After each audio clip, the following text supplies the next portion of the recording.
Welcome to the 4th Annual Global Night of Networking. I'm Rob Sieczkiewicz, archivist at Drexel's University Archives. Today I'm going to take you on a little tour through the highlights of our collection. We'll talk a little bit about our founder, Anthony J. Drexel. We'll talk about the growth of Drexel's campus from the main building to its huge size today.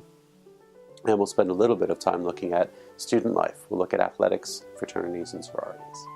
We'll look at some of the highlights of our collection, including the rare book collection, photographs, and manuscripts. So thanks for coming to learn a little bit about Drexel's history. I hope you enjoyed. Who was Anthony J. Drexel? He was the son of an Austrian immigrant, a painter and banker named Francis Martin Drexel. We wonder why A.J. Drexel was inspired to create his unique Drexel Institute. What influence did he have on his niece, Catherine Drexel, who went on to become Saint Catherine Drexel?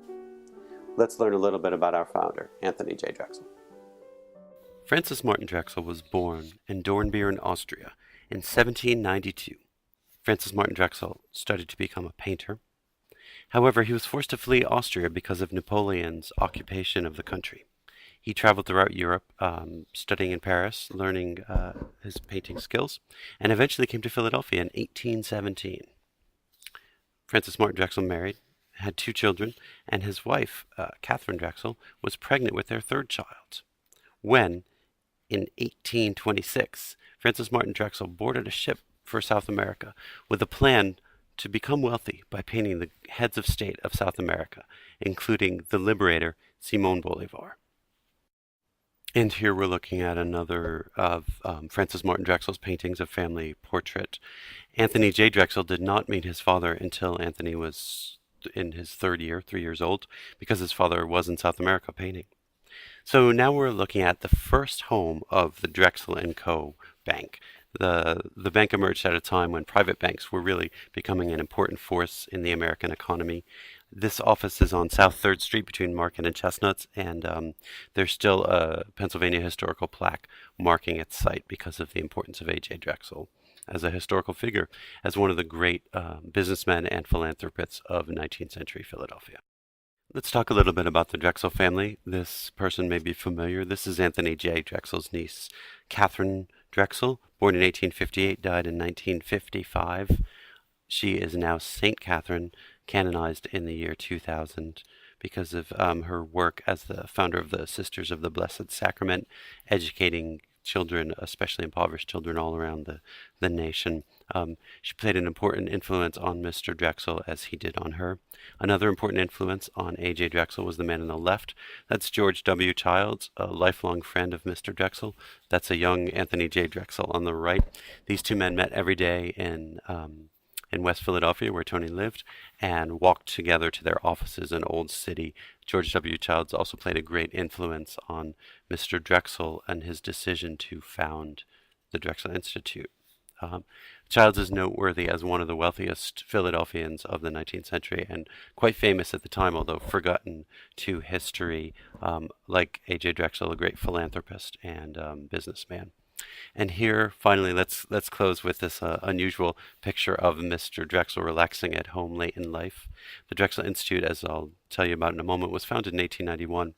Mr. Drexel didn't survive it for very long. He passed in 1893, leaving quite a legacy behind. So let's talk now about the founding of the school, the Drexel Institute of Art, Science, and Industry. The Drexel Institute of Art, Science, and Industry was founded by noted philanthropist and financier Anthony J. Drexel. It opened on December 17, 1891. Its aim was to educate men and women of Philadelphia in the useful trades. President James MacAlister organized the new institute into a number of departments. The Department of Art taught such courses as freehand drawing, painting in oil and watercolor, decorative sculpture, and architectural and mechanical drawing. The Department of Fine Arts, as it became known, expanded to include a school of illustration, led by the noted American illustrator Howard Pyle. Pyle's students included such important American artists as Violet Oakley. Architecture also had its origins in the Department of Fine Arts, although it would continue long after the dissolution of this department in 1905. The scientific department taught chemistry, physics, and math. Over the decades to come, science and engineering would be closely linked, and today's College of Engineering has its roots in the scientific department of 1891 and 92. Early courses included applied electricity, machine construction, and machine drawing. The study of electrical engineering emerged first when President MacAlister hired Arthur Rowland of Johns Hopkins University to teach at Drexel. Students could complete the course in electrical engineering in either 2 or 3 years, depending on their previous educational backgrounds. The study of mechanical engineering followed at Drexel soon after. Today's LeBeau College of Business began as the business department, offering a 1 or 2 year commercial course, as well as a 1-year course in stenography and typing. As this photo shows, it was common for women and men to have classes together, in the business department as in the art department. The commercial course included lessons in arithmetic, bookkeeping, business forms, public speaking, physical training, and of course, in typing. This school would soon become the secretarial school and would grow rapidly in enrollment in the 1920s and 30s. Today's Westfall College of Media Arts and Design began as the Department of Domestic Economy, which offered courses in cookery, millinery, and dressmaking. This is a millinery class right here, and these women are making hats, in case you hadn't guessed. This department would eventually become the School of Home Economics, and would train students to cook in schools and hospitals, to make hats and dresses, or to teach these subjects. Home Economics was the first school at Drexel to offer graduate degrees. We'll talk more about graduate education in a moment when we look at Drexel's emergence as a research university. But first, I promised that we'd talk about the students of the 1890s, and here's one of the truly great photos in the archives. This is the women's basketball team of 1899. That student in the center with the basketball is Ellen Rushmore. She would graduate from Drexel with a diploma in home economics. Then she'd go on to earn a bachelor's from Barnard College and a master's from Columbia University and have a long career teaching home ec. Her photographs from the 1890s are some of the truly great items in our collection.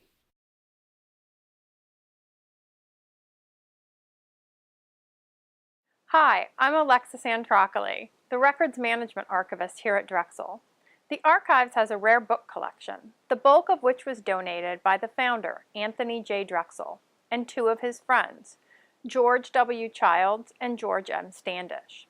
Let me tell you about some of the highlights of the collection, which includes 10 incunabula, or books printed in the first 50 years of printing.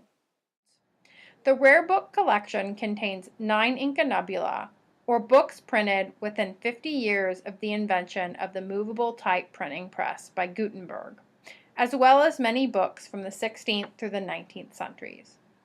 The oldest of the incunabula is De Proprietate Sermonum, printed in Venice in 1478.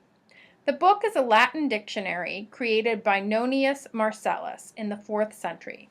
It contains Latin words with short definitions and accompanied by quotations that use the word. It is one of 3 major Latin dictionaries preserved from antiquity. Most of the earliest printed books were works of religion, philosophy, or classical history. This 1480 edition of Vitae et Sententiae Philosophorum, or Lives and Opinions of Eminent Philosophers, was printed in Venice by Bernardinus Cellarius. Looking closely, we can see a tiny hole bored through the pages of the book, likely caused by some sort of insect or what we might call a bookworm. Bookworms were more common before the 20th century, when the chemical composition of the materials used to make books became less attractive to insects.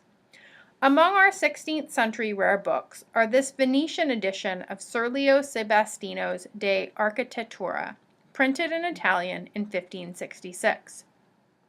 In contrast to the incunabula in the collection, this book is printed in Italian, not Latin. Scholars estimate that over 3/4 of incunabula were printed in Latin, because literacy rates in early modern Europe were low, and those who were literate usually read Latin best. There would have been little demand for books in the common vernacular languages of the people. Over time, we begin to see an increase in the number of books printed in vernacular languages as printers became interested in selling to a wider audience, and Latin declined as the dominant language of the educated classes. Another example of this change is this 1588 Venetian edition of the works of Xenophon, translated into Italian. Another reason for the spread of vernacular books was the Reformation, which emphasized access to the scriptures for all people. The new emphasis on the scriptures led to translations from the original Greek and Hebrew into the vernacular languages of the day. The oldest English book in the collection, A Gate or Door to the Holy Tongue Opened in English, was printed in 1653 and is evidence of this transition. This book is actually a Hebrew grammar, or introduction to the Hebrew language for English speakers. It was commissioned by a committee of radical London ministers during the Cromwell years and printed in London by a J. Fletcher. The book was part of an attempt to eliminate all vestiges of Roman Catholicism from England and to go one step further than vernacular translations by encouraging the average English person to learn to read the Bible in its original languages. While these books are kept in the safety of the archives today and not on an open shelf in the library, as in the early days of the Institute, they are still used by students across campus in their individual research and as part of class visits to the archives.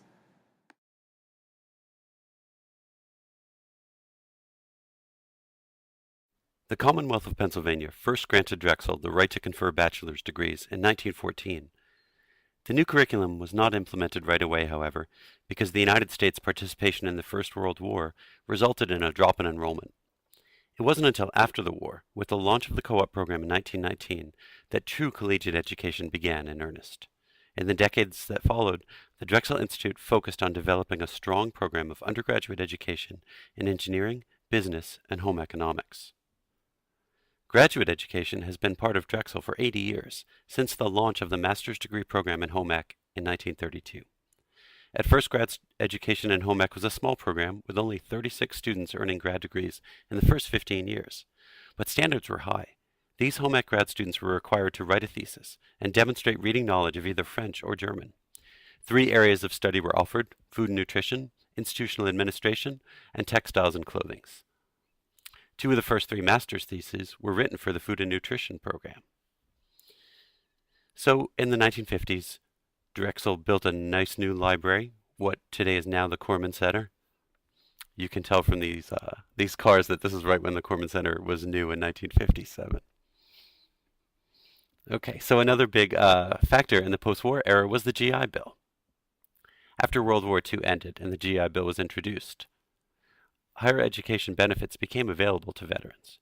Drexel began offering master's degrees in business administration, engineering, and library science. The home ec program grew rapidly in the 1950s, and by 1961 the program enrolled 158 students. Just a few years later, the food and nutrition program moved into its own state-of-the-art food science laboratory in the College of Home Economics' brand new building, Nesbitt Hall.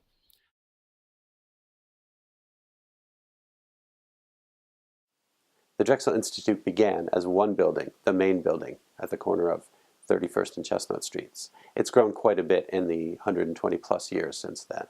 Let's look at the growth of Drexel's campus, its academic buildings, its dormitories, and of course its libraries.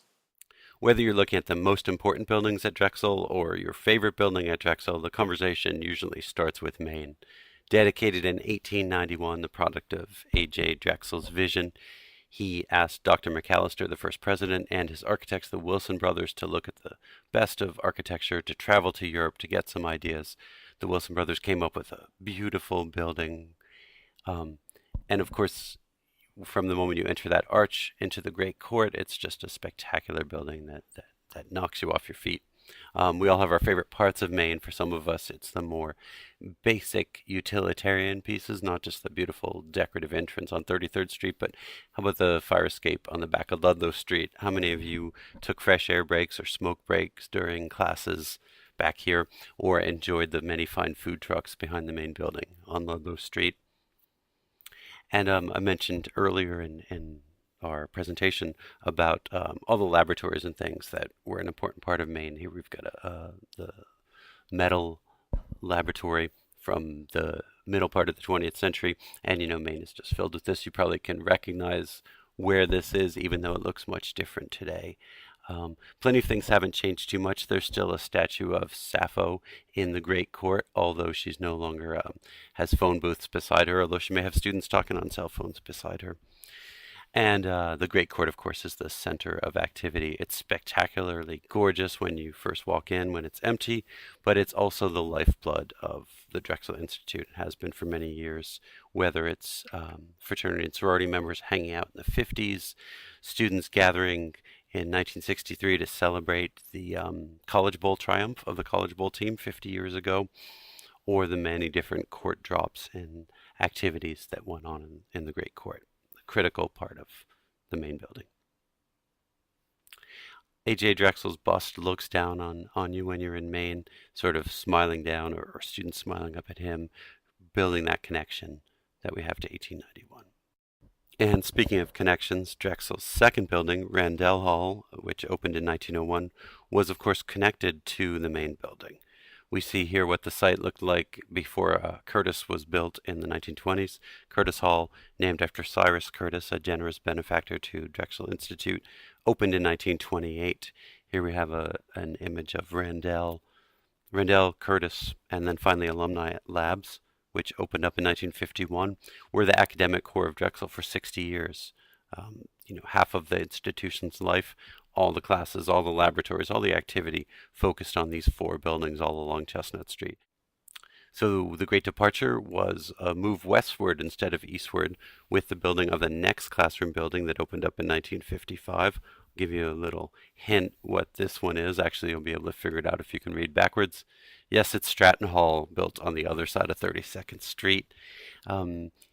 Here's that classic 1950s stencil, but let's see what Stratton Hall looks like from the front. And you can see here it is recently opened up. After Stratton, the next big change was the library moving out of the main building. So in 1959, the university, or I should say the institute, decided that it was time for a new library. So here's what the artist's plans look like. Very nice, aren't they? And then here's what the actual construction looked like. And now you can probably tell from this view that the library from the 1950s, the new library, is what today we know as Corman Hall. A little bit different. You can't pull your car up right beside Corman Hall and park next to it. Well, the cars have changed. The name on the building has changed. It's now the Corman Center. The other big change represented by this building is that the library and the library school were separated. When the Institute acquired the Rush Hospital, which became our Rush building in 1961, the Graduate School of Library Science moved across Market Street and into the Rush building, the first academic building north of Market. The other big change around this time was that the Institute expanded south of Chestnut Street. Do you recognize this construction site, catty corner from Main? I suspect you do if you think about it for a moment. This is the Drexel Activities Center, which upon its completion would be named the Crease Student Center after the retiring President James Crease. So because of the Drexel's commuter school nature, students needed a place to relax, to study, to bowl, and the Crease Student Center, which opened up in 1962, served that function. Drexel's campus started to acquire that bad reputation, the orange brick buildings. Around this time, the Crease Student Center certainly isn't perfect, but it can look quite lovely, especially at night, as this nighttime photo shows. Let's continue our look at academic buildings. The Institute acquired the Red Lion Warehouse, which was a long, narrow building fronting on Market Street. And with the help of the Commonwealth of Pennsylvania, it dedicated Commonwealth Hall in 1963. You may recognize this entrance even though the Commonwealth Hall sign is gone. This is still the way that you can get into the Bossone Research Center. And here's the artist's rendering of another building built around this time, Disquay Hall, which opened in 1967. By complementing Stratton, sitting at 90 degrees from Stratton, it really began to give the university the sense of a quad between 32nd and 33rd Streets, and here's the building that really finished that sense, Matheson Hall, which opened in 1964. These 4 buildings together enclosed that block, and as you can see from the students strolling around and hanging out in the grass, made Drexel start to feel like, a college campus. Let's look at an aerial view of that to give you another sense, and a color photo. We actually have a few of those in the archives. So you can see that Woodland Avenue has been blocked off. You can no longer drive on it, and these four buildings enclose the quad. You can see the Fountain of Knowledge right there in front of Disquay, which now is moved up to Race Street to North Hall. You may recognize this gentleman. That is President William Walsh Hagerty, W.W. Hagerty, looking at plans for a new library in the early 1980s. That library was built and opened in 1983 with a lovely skylight.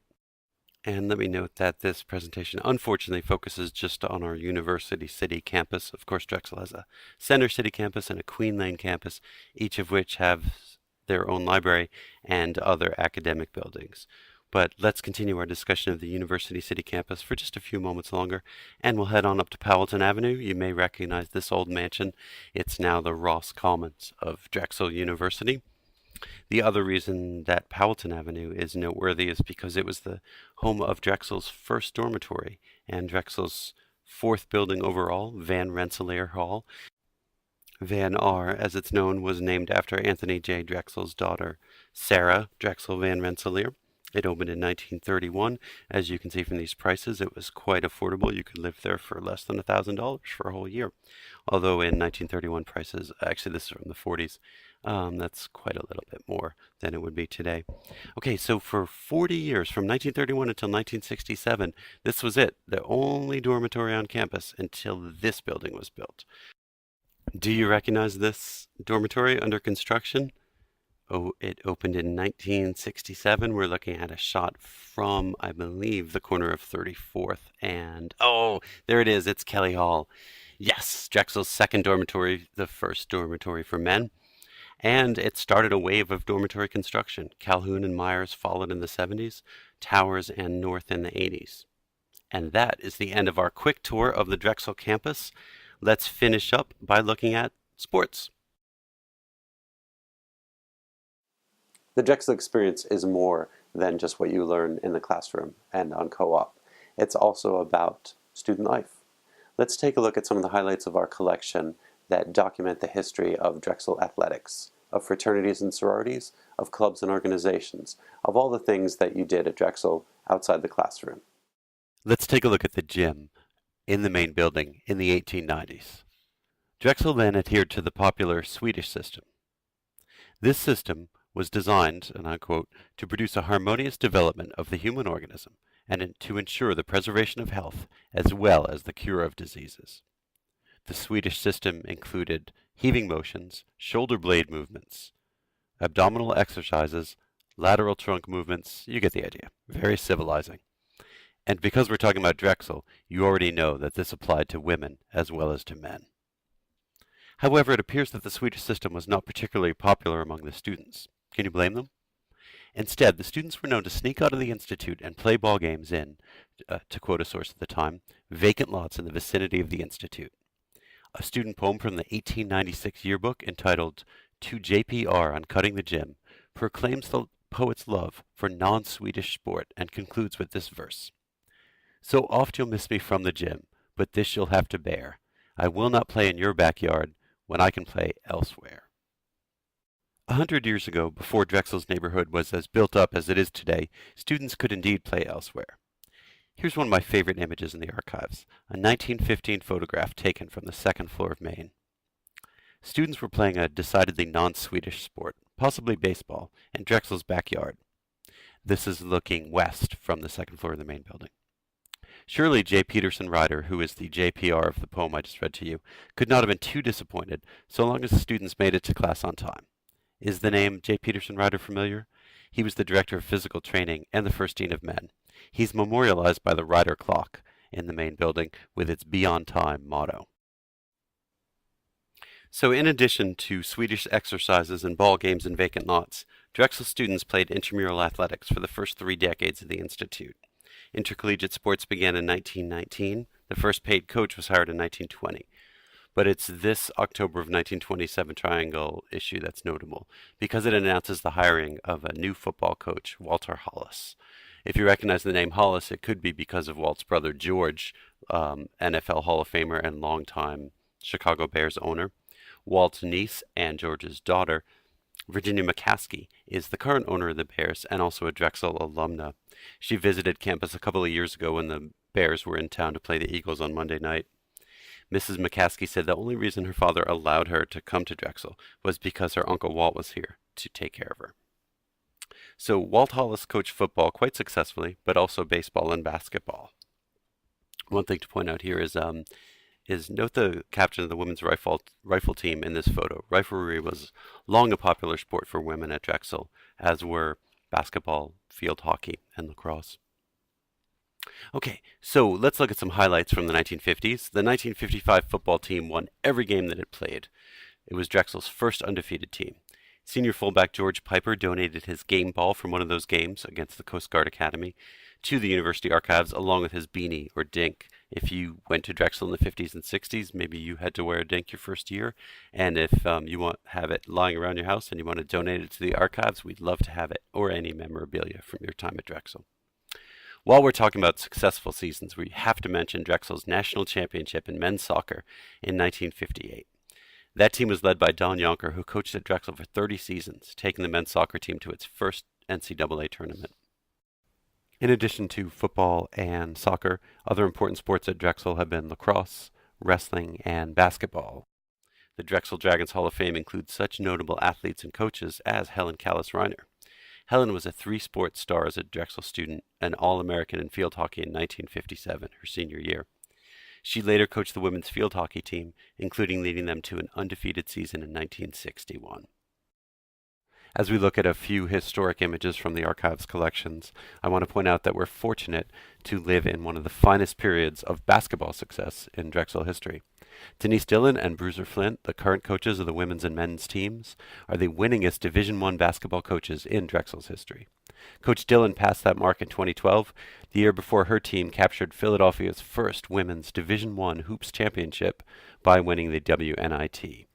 Coach Dillon has almost 200 wins, which is enough for the Division I record. However, she'll need a few more seasons to break the overall record of Coach Lil Haas, who you see here. Coach Haas won a total of 264 games while coaching at Drexel for 30 years. Two of her teams went undefeated in 1965 and 66 and 66-67. Here's a team photo from one of her later seasons, soon after Drexel basketball had broken into the Division I. On the men's side, Coach Bruiser Flint won his 214th game earlier this season, which broke the old record held by Sam Cozen. Cozen was a coach at Drexel for 16 years, during which time Drexel won its conference 11 times. That's why we call the 1950s and 60s the era of champions. Just as central to the Drexel undergraduate experience are the many clubs and organizations students belong to, whether it was performing in the Banjo Club and Glee Club to writing and editing the Triangle and the Lexard. For some students, belonging to a fraternity or a sorority was among the most valuable aspects of the Drexel experience. In 2012, the university libraries launched the Archive of Greek Life in order to preserve those photographs, documents, and memories that tell the stories of fraternity and sorority life here at Drexel. I'd like to end this tour of our history by reminding you, Drexel's alumni, that we need your help in saving that history. By donating your photographs, scrapbooks, objects, and memorabilia to the archives, you will help the students and researchers of tomorrow to better understand Drexel's rich past. Your items may not be as old as this 1878 letter from former President Ulysses S. Grant to Anthony J. Drexel, but your items will be preserved in the archives alongside this valuable letter. To contact the University Archives, please email us at archives@drexel.edu or just Google Drexel Archives. Thanks for joining me on this tour of Drexel history. I hope you enjoy the rest of the Global Night of Networking.